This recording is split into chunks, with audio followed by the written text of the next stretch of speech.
कर रहे हैं तो सब्सक्राइब करने के साथ साथ बेल आइकन भी दबा लें ताकि आप तक नोटिफिकेशन पहुंचते रहे। वीडियो को लाइक कर दें और इसके साथ ही हम आगे बढ़ते हैं। देखिए, ये नया एक लेटर जारी हुआ है चिकित्सा स्वास्थ्य एवं परिवार कल्याण विभाग की ओर से 28 दिसंबर 2022 यानी कि कल ही रात जारी हुआ था।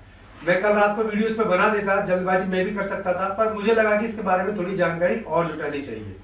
तो फिलहाल ये लेटर क्या कह रहा है वो आपको समझा देता हूँ। लेटर ये कह रहा है कि जो NHM यानी कि राष्ट्रीय स्वास्थ्य मिशन के कर्मचारी हैं, जो राष्ट्रीय स्वास्थ्य मिशन में संविदा कर्मी हैं, उनको नवीन संविदा नियम 2022 Rajasthan contractual hiring to civil rules 2022 के अधीन नियुक्ति हेतु NHM योजना के अंतर्गत कार्यरत संविदा कर्मचारियों की स्क्रीनिंग कर रिपोर्ट भिजवाने बाबत कुल मिला के स्क्रीनिंग का काम गवर्नमेंट ने शुरू कर दिया है। अब जिस भी भाई ने ये बनाया है लेटर, उसने इस नियम का नाम भी पूरा नहीं लिखा। नियम का पूरा नाम है Rajasthan contractual hiring to civil post rules 2022। तो यह पोस्ट शब्द ही हटा दिया है। खैर कोई बात नहीं, सभी जगह सब तरह के लोग बैठे हुए हैं। चलिए, 2835 के नंबर से डिस्पैच हुआ है लेटर 28 दिसंबर 2022 को। अब इसके नियम क्या है?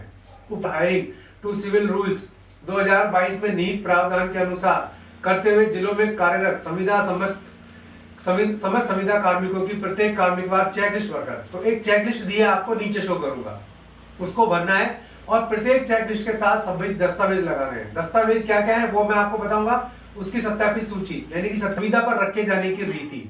तो रीति कैसी है? एक तो वो भाई जो विज्ञप्ति के थ्रू आए हैं, विज्ञप्ति के थ्रू सभी आए हैं, क्लियर है।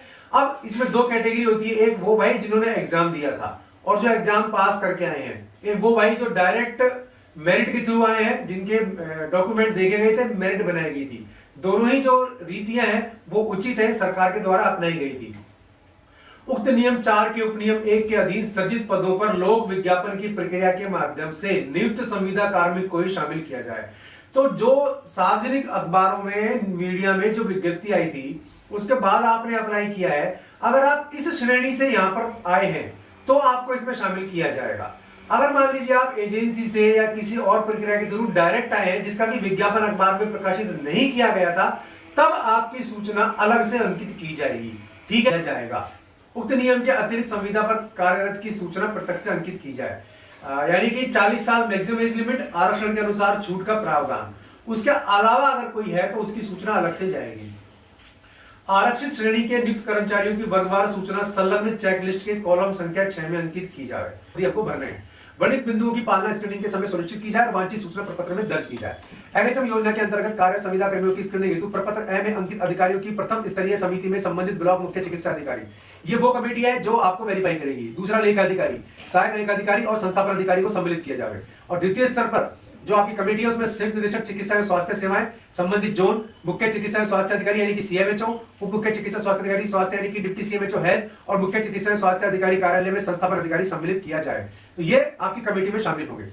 संविदा सेवा नियमों के क्रियान्वयन हेतु संविदा कार्मिकों की स्क्रीनिंग की सूचना संलग्न चेकलिस्ट के अनुसार तैयार कर संबंधित दस्तावेजों के प्रमाणीकरण सहित दिनांक 15 जनवरी 2023 तक तैयार कराते हुए सूचना संकलित प्रमाणित होने की कार्रवाई की पालना रिपोर्ट बनाना सुनिश्चित करें। अब ये CMHO की जो वो आपकी संबंधित सूचना संस्थापन अधिकारी संस्थापन कार्मिक के थ्रू भिजवाए और 15 जनवरी तक ये उसको सुनिश्चित करना होगा। अब प्रारूप ए हम यहाँ देख लेते हैं, नीचे प्रारूप ए क्या कहता है।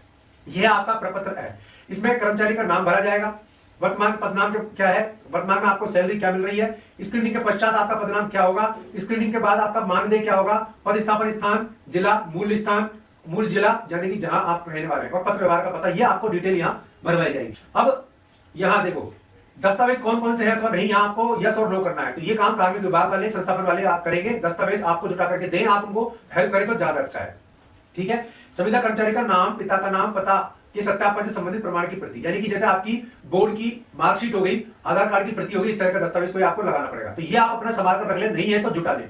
दूसरा, संविदा पर कर्मचारी की नियुक्ति हेतु अपनाई गई प्रक्रिया संबंधित सूचना, यानी कि वो विज्ञप्ति जब आपने फॉर्म भरा था, जो विज्ञप्ति अखबार में आई थी, वो आपको यहाँ देना पड़ेगा। साथ साथ लिखना पड़ेगा कि आप एग्जाम के थ्रू आए, डायरेक्ट मेरिट से आए हैं।